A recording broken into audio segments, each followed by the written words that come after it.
Ô, Altamiro, vamos começar com duas citações singelas aqui. Primeiro, eu queria que você falasse da Erundina, o problema que ela teve de saúde, já está recuperada, e da Maria da Conceição Tavares, que essas duas mulheres fantásticas, uma que está aqui lutando plenamente, outra que nos deixou, passaram pela tua vida, pela tua experiência. O que você pode falar delas para a gente aqui rapidamente? Maria da Conceição Tavares é a portuguesa mais brasileira que já existiu. É impressionante. A Maria da Conceição Tavares era genial, era brilhante, era irreverente, né? Eu tenho vários livros dela aqui. Sempre gostei muito de ler o que ela escrevia, né? Artigos, livros.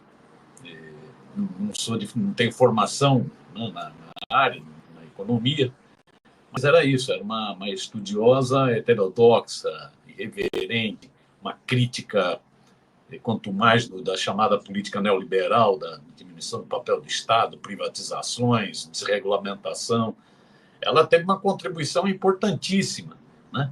Como professora, formando uma geração de economistas brilhantes, né? E como uma referência na política, né? Tem uma importância decisiva no debate sobre como barrar, né, a política neoliberal. Uma vez fizeram a pergunta para ela da diferença do Serra para Dilma, né? E ela respondeu: não, os dois são economistas brilhantes, o Serra e a Dilma. A diferença que tem é que a Dilma pensa na população mais pobre, tem uma sensibilidade social, né? O Serra não tem, né? Então, ela foi uma referência no combate ao neoliberalismo, né? Na defesa das teses de desenvolvimento nacional, do papel do Estado, do papel das estatais, dos bancos públicos, né? No combate aos dogmas, né, neoliberais que tiveram tão em voga no mundo nos anos 80, 90, e continuam em voga. E assim, só para complementar o que você está dizendo, e dar um depoimento aqui também sobre a Maria da Conceição Tavares, pena que ela não estava podendo, nesses anos finais aqui dela, debater a política brasileira, porque seria muito importante ouvi-la sobre o que está acontecendo no Brasil agora, né? Ela sempre foi uma pessoa que sempre se manifestou sobre o que estava acontecendo no Brasil. Não, ela era isso, ela era uma pessoa irreverente, polemista, não fugia da briga, né? Ela não fugia da briga, comprava a briga, ia para o embate, né? No embate das ideias, não no embate das acharias, das fake news, no embate das ideias, ia para o embate, né? Falava coisas com muita coragem, né? Eu acho que ela teria um papel importante nesse debate, até pelas dificuldades que o governo encontra, né? Pelas dificuldades, por um lado, um projeto de desenvolvimento nacional, de fortalecimento do Estado, mas, por outro lado, as amarras da política fiscal, né? Do arcabouço, né? Ela teria contribuições importantíssimas a dar, mas os livros dela, os textos dela, ajudam a conhecer qual é a opinião dela nesse embate. Já estava com problema, né? Mas é uma pessoa para ser muito reverenciada, para ter muitas homenagens, né? É uma das economistas, é a economista mais brilhante da história do Brasil, né? Não, e ela formou quase todos os economistas que estão aí hoje pilotando a economia brasileira. Também a mensagem do Márcio Postman foi muito emocionante, do Mercadante, eles tiveram aula, né, com ela, fizeram interações. O presidente Lula esteve muito próximo dela durante muito tempo e tudo mais. É uma figura emblemática. E a Erundina, meu querido Altamiro? A Erundina é outra mulher brilhante, né? A Erundina é isso, ela rompeu dogmas existentes na sociedade brasileira, se projetou na política, foi eleita, né? No final da ditadura militar, mulher nordestina eleita prefeita de São Paulo, né? Foi aquela eleição dela? 88, um negócio impressionante. Inacreditável. 88, 89, né? 88. 88. Acho que o governo começou em 89, né? Isso. Né? Então foi uma coisa de quebrar todos os paradigmas, né? Uma mulher nordestina cheia de preconceitos contra ela vai, uma campanha super ofensiva, cheia de propostas, vai, se elege prefeita e faz uma gestão combatida violentamente pela cloaca burguesa paulista, combatida sem dó pela mídia, né? Pela mídia burguesa de São Paulo, né? Faz uma gestão com muitos avanços. Tal. Ela se projeta, é isso, como parlamentar, entrando em todos os temas fundamentais da política brasileira. Entrando, por exemplo, era uma das pessoas que mais entendia sobre a questão da comunicação no Brasil. Ela foi presidente, inclusive, da Frente Parlamentar pela Liberdade de Expressão e pelo Direito à Comunicação, a Frente Com. Foi importantíssima essa frente, né? Na época do governo Lula, Dilma. Né? Essa frente teve um papel de levantar os grandes temas de como democratizar a comunicação, a necessidade de uma regulação democrática da mídia para combater monopólios, para combater pensamento único. Né? Então, a Erundina é uma figura isso, de projeção na política. Esse problema que ela teve tem muito a ver com o que é a situação do parlamento hoje. O parlamento hoje virou um centro de baixarias, de torpezas, de horrores, né, de barbárie.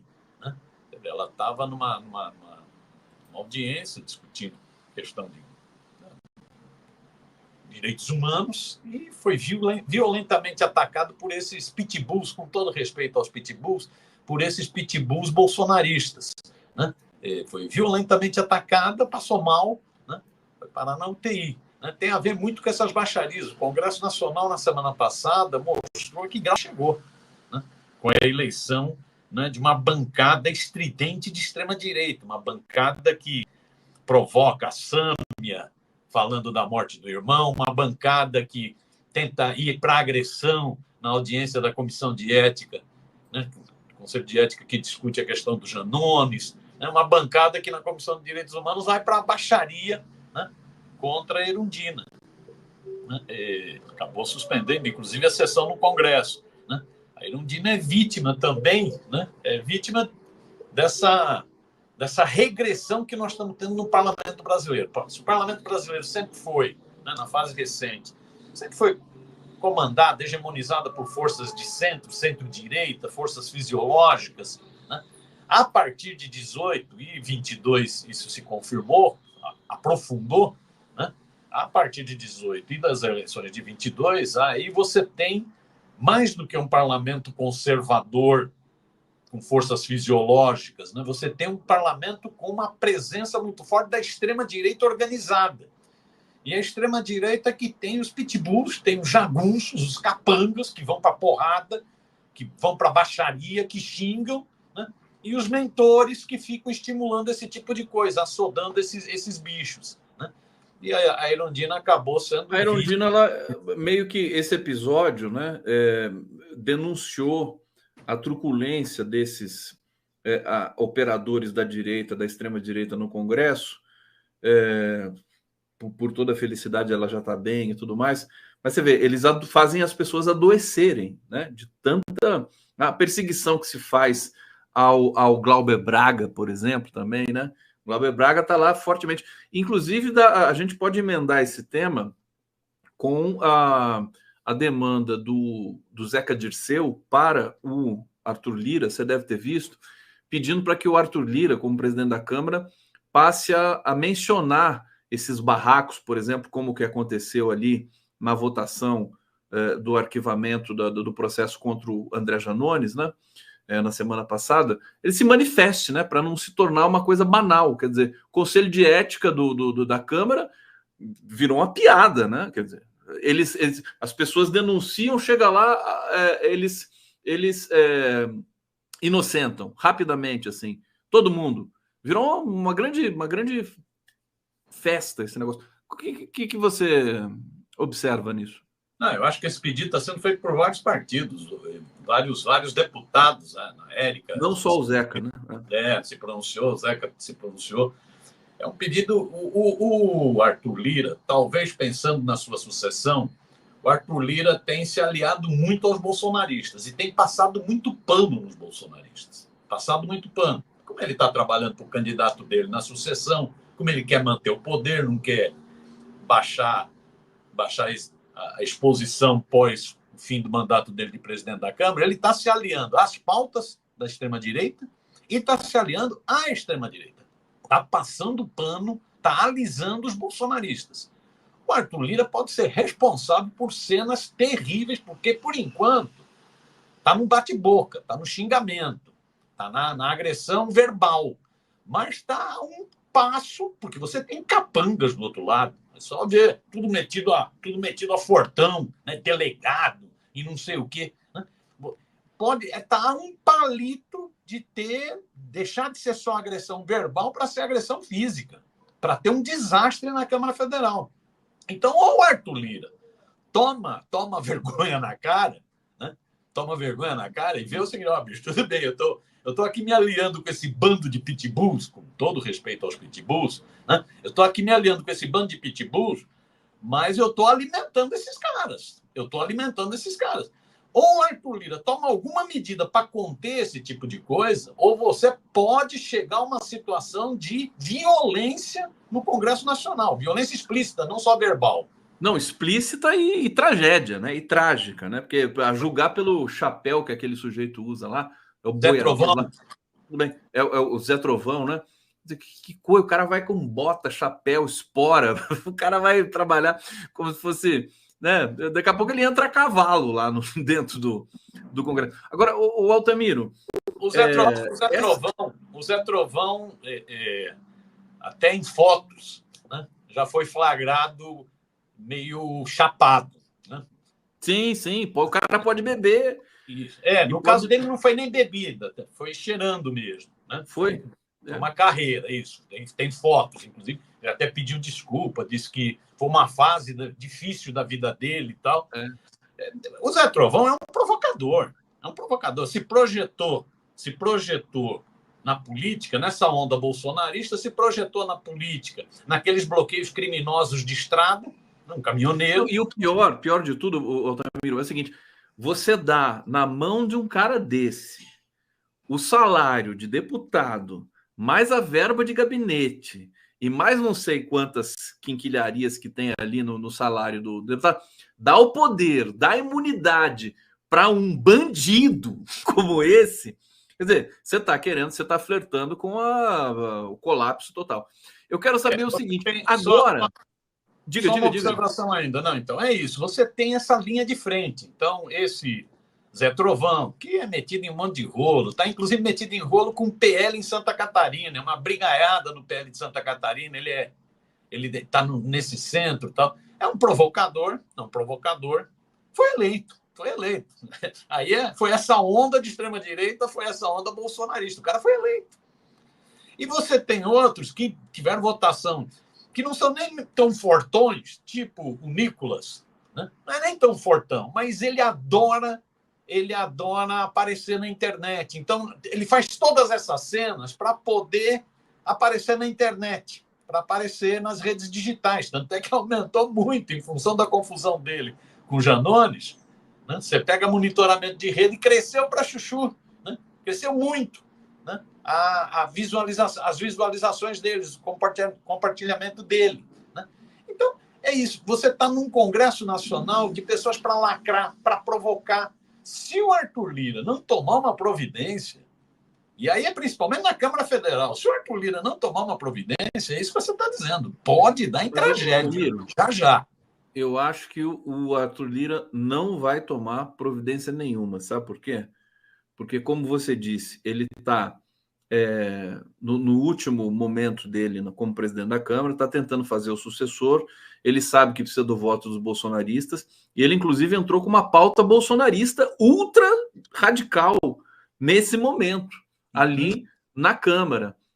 Isso não vai acabar bem, né? Eu acho que estava me lembrando do Rodrigo Maia, presidente da Câmara, nas 24 horas últimas dele como presidente da Câmara, ele queria abrir impeachment contra o Bolsonaro, né? Eu prevejo situações delicadas também com o Arthur Lira. O que você vê nesse horizonte de sucessão e de desarticulação política ali, junto com os supostos articuladores do presidente Lula? O Congresso Nacional que foi eleito em 22 é muito negativo para o presidente Lula. Muito negativo para o presidente Lula. Ele é isso, ele é um Congresso de uma fortíssima bancada de centro-direita, parlamentares fisiológicos, chamado Centrão, né? E ele teve o crescimento de uma bancada orgânica de extrema-direita. Você pega só o PL, elegeu 99 deputados, a maioria é ligada a essa turma da provocação, da fake news, da pancadaria, do xingamento e tal, né? Mas os bolsonaristas, a extrema-direita, os fascistas não estão só no PL. Os fascistas estão no Republicanos, no União Brasil, né? no Progressistas, estão em vários. Então, o Congresso é muito desfavorável para o governo Lula. O governo Lula, até agora, tem tentado, na relação com o Congresso, a via da negociação. É o que o Lula diz. Ó, o meu partido, o PT, tem 70 deputados, o Congresso tem 513.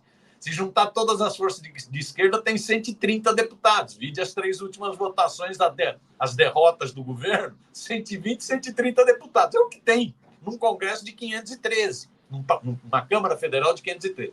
Qual tem sido a opção do presidente Lula? É negociar. Negocia, entrega ministérios, entregou ministério para o PSD do Kassab, entregou ministério para o MDB, entregou ministério para os republicanos do Edir Macedo. Vai entregando ministérios, entrega a Caixa Econômica Federal para o PP do Arthur Lira, não é isso? A presidência da Caixa. Entrega ministérios, entrega bancos públicos para tentar negociar. Porque ele sabe que ele tem que aprovar, não é na Câmara que tem minoria, né? E emendas parlamentares. Nós estamos vivendo uma mais crescência, que é essa situação das emendas parlamentares, né? Você tem, de emendas parlamentares, você tem hoje parlamentares que têm mais poder do que ministérios, em termos de grana, né? Em termos de grana. Então, uma coisa que cresceu muito com o Bolsonaro, cresceu com o golpe do Temer e cresceu com o Bolsonaro, né? É uma aberração que nós estamos vivendo no nosso sistema político, com essa questão das emendas parlamentares. O Lula resolveu, então, cede para poder governar, para poder evitar um impeachment, por exemplo. Ele sabe disso. Ele tem a experiência da Dilma. Não pode bobear com a Câmara Federal. É isso. É um palito para esse Arthur Lira desarquivar um processo de impeachment do presidente Lula. Vamos ver o que vai ser o resultado das eleições presidenciais nos Estados Unidos. Você sabe por que eu acho que o Arthur Lira ainda não abriu um processo de impeachment contra o Lula? Porque o Bolsonaro não quer. Porque ele conversa com o Bolsonaro todo dia. E o Bolsonaro, você viu a manifestação na Avenida Paulista ontem, lá da Carla Zambelli?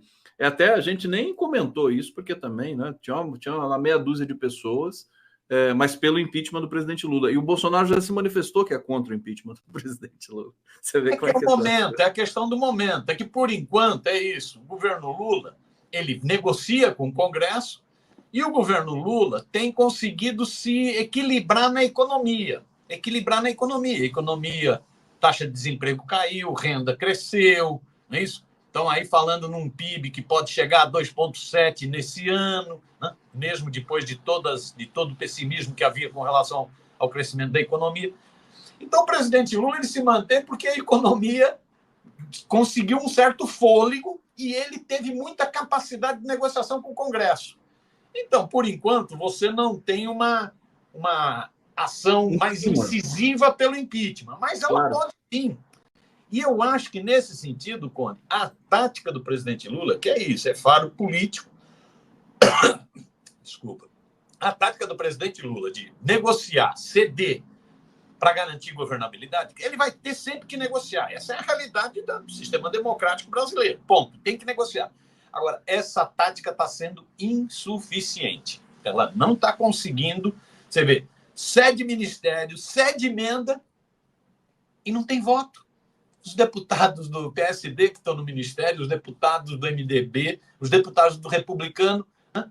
Os ministérios desses partidos não redundam em voto. Não tem voto. Só tem os 120, 130 do campo. Só na pauta econômica e olhe lá. E na pauta econômica, quando é interesse do mercado. Porque você vai para a pauta econômica que não é interesse do mercado, vai ser bombardeado também. Vide agora essa iniciativa do Ministério da Fazenda. Vai ser bombardeado também. É só na pauta econômica que interessa a cloaca burguesa brasileira. Aí ela topa. Mas você pega a reforma tributária, a primeira parte da simplificação, beleza, topamos. O arcabouço fiscal, que é a austeridade fiscal, beleza, topamos. Mas isso é a pauta do mercado também. Quando a reforma tributária chegar é o seguinte, vamos penalizar, vamos cobrar de quem ganha mais. Não é isso? O rico ir para o imposto, ser taxado. Quando for isso, pode apostar que essa bancada vota contra também. Então, é só quando... Então, essa tática do presidente Lula é uma tática compreensível. Ele saiu de uma minoria nas eleições, né? Força minoritária no Congresso, na Câmara e no Senado, é força minoritária. A extrema-direita saiu com força organizada, com capacidade de interferir, seja no Arthur Lira, seja no Pacheco. Então, ele tem que negociar para evitar trauma. Negocia. Só que só isso, no meu entender, está sendo insuficiente. Nós vamos ter problema. Vamos ver o que vai ser o resultado das eleições presidenciais. Nós tivemos, esse final de semana, as eleições na Europa. Vamos ver qual vai ser o resultado das eleições presidenciais nos Estados Unidos e vamos ver o que vai ser o resultado das eleições municipais aqui no Brasil. 5.000 e poucos, 5.600 municípios.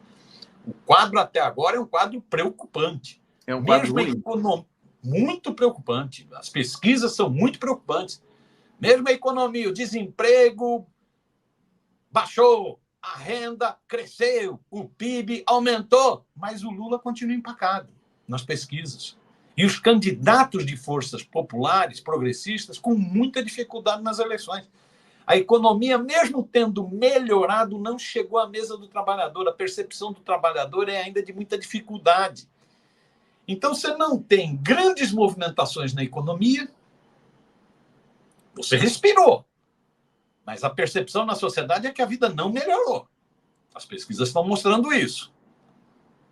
Você tem isso de um lado, você tem no Congresso Nacional só negociação por cima, também não está dando resultado, nós podemos ter resultados. É aquela coisa, ô Miro, que você fala aqui também, vira e mexe, todo mundo, né, que está com o radar mais antenado assim, sem manifestação popular também, a gente não vai chegar a lugar nenhum, né? Quer dizer, o governo está meio que sozinho nessa batalha direta ali com o Congresso, com as forças da extrema-direita. Meus amores, queridos, chegamos ao final aqui do nosso 11 News. Obrigado, meu querido. Ele ri, eu não sei, o Brasil nessa, tudo lascado, ele dá risada ainda. Vai ficar chorando, pô. Vai ficar chorando. O Gramsci dizia, uma interpretação desse grande intelectual italiano, que é preciso ser rigoroso, até pessimista no diagnóstico e otimista na vontade de alterar essa realidade. Então é isso, tem que bola para frente, vamos lutar. Vamos com tudo, ninguém vai segurar a gente. O Brasil é muito grande, né? Esse debate vai longe ainda, né? É que na situação, no miolinho ali da cena política, realmente a esquerda tem cometido alguns deslizes, né? E a direita, porque a direita também está fazendo um monte de besteira, né? Mas é tanta besteira, tanta gente fazendo besteira junto, que daí dá uma confusão danada.